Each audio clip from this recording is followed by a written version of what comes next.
شہادت حسین کے پیچھے کا واقعہ کیا ہے؟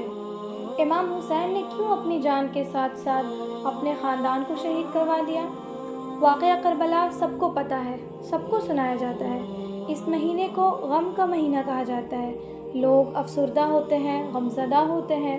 کربلا کا واقعہ سنا کر لوگوں کو اس تکلیف کا احساس دلایا جاتا ہے کہ لوگ محسوس کریں، تاکہ اہل بیت محمد صلی اللہ علیہ وسلم کے گھرانے کے لوگوں سے امت مسلمہ کی محبت قربت بڑھے اور یزید کے اعمال کو سن کر دل میں شدید نفرت پیدا ہو، اور پھر اس کیفیت کو پروان چڑھا کر رودات سنانے کا سلسلہ روک دیا جاتا ہے۔ بڑی زیادتی ہے، بلکہ صحیح الفاظ میں کہا جائے تو کتمان حق ہے۔ قتال فی سبیل اللہ میں محض واقعہ کربلا امت کو غمزدہ اور افسردہ نہیں کرتی۔ جنگ احد، جنگ صفین، جنگ جمل اور ایسی کئی جنگوں کا قصہ امت کے دل کو چیر کر رکھ دیتی ہے۔ کسی بھی واقعہ کو امت کے سامنے پیش کرنے میں شہادت حق کی ادائیگی تب ہوتی ہے جب واقعہ میں پیش آنے والے صورتحال کے ساتھ ساتھ اس واقعے کے رونما ہونے کے پیچھے کی مقاصد اور وجوہات بھی بتائی جائے، ورنہ امت قصے کو سن کر جذباتی تو ہو جائے گی، پر اس قصے سے سبق اور مقصد حاصل نہیں کر سکے گی۔ ایسی زیادتی تو لوگ چھوٹے بچے کو کہانی سناتے وقت بھی نہیں کرتے۔ آخر میں ضرور بچے کو کہانی سے ملنے والے سبق یاد دہانی کے طور پہ سنائے جاتے ہیں۔ مطلب کہانی میں پیش آنے والے صورتحال تو اہم ہے، پر مقصد کے بغیر صورتحال کی کوئی اہمیت نہیں۔ پھر واقعہ کربلا سناتے وقت یہ زیادتی امت کے ساتھ کیوں کی جاتی ہے؟ ہر سال کروڑوں مسلمان امام حسین کی شہادت پر رنج کا اظہار کرتے ہیں۔ آخر امام عالی مقام نے یہ عظیم قربانی کس مقصد کے لیے پیش کی؟ نہ تو اس دور میں لوگوں نے اپنا دین تبدیل کر لیا تھا، نہ ہی نماز روزے پر پابندی لگی تھی، تو پھر کیا یزید سے ذاتی بغض و عناد کی بنا پر انہوں نے یہ قربانی دی، یا دنیاوی جاہ و اقتدار کی خاطر؟ امام حسین کی یزید کے ہاتھ پر بیعت نہ کرنے کی سب سے بڑی وجہ اسلامی ریاست کی روح، اس کے مزاج اور اس کے نظام خلافت میں تبدیلی کی آغاز تھی۔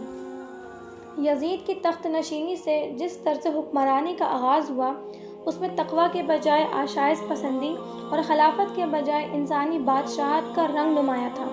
نہ صرف یہ بلکہ اسلامی ریاست کی سب سے بنیادی ذمہ داری امر بالمعروف و نہی عن المنکر کی ادائیگی کو چھوڑ دیا گیا تھا۔ نواسۂ رسول نے اپنی جان کا نذرانہ اس لیے نہیں پیش کیا کہ حج و عمرہ پر پابندی لگ گئی تھی، بلکہ انہوں نے یہ محسوس کیا کہ اسلامی دستور کے بنیادی اصولوں میں تبدیلی آ رہی ہے، جس میں آزادانہ انتخاب، شورائی نظام، اظہار رائے کی آزادی، خدا اور خلق کے سامنے جواب دہی، بیت المال کو امانت سمجھنا، قانون کی حکمرانی اور حقوق کے لحاظ سے مساوات شامل ہے۔ یہ عظیم قربانی ہر سال ہمیں یاد دلاتی ہے کہ جب زمین پر اللہ کے علاوہ کسی اور کا حکم چل رہا ہو تو اللہ کے نظام کے غلبے کے لیے اپنی جان، مال اور وقت سمیت تمام صلاحیت کو اس کی راہ میں لگا دینی چاہیے۔ کسی واقعہ کے رونما ہونے والے صورتحال کو پیش کرنا اور مقاصد کو پورے طور پر فراموش کر دینا کتمان حق ہے۔ شہادت حق کی ادائیگی اس موضوع پر اس طرح ادا کی جا سکتی ہے کہ امت کے سامنے واقعہ کربلا کے ساتھ ساتھ مقصد شہادت حسین بھی سنایا جائے، تاکہ امت جذبات کے ساتھ ایک ہدف بھی لے کر اٹھے، اور امام حسین سے محبت ان کی شخصیت کی وجہ سے نہیں بلکہ اعلیٰ کردار اور اصولوں کی وجہ سے ہونی چاہیے، اور امت کا ہر فرد ان کے اس کردار کو اپنانے کی کوشش کرے۔ امام حسین سے ہماری عقیدت کا محور محض ان کی ذات یا شخصیت نہیں، بلکہ ان کا وہ بے مثال کردار ہے جس نے حق کو زندہ کیا، اور یزید سے ہماری بیزاری کا سبب محض اس کی ذات نہیں بلکہ اس کا وہ باطل نظریہ اور فکر یزیدی ہے جس سے عداوت رکھنا ہم پر لازم ہے۔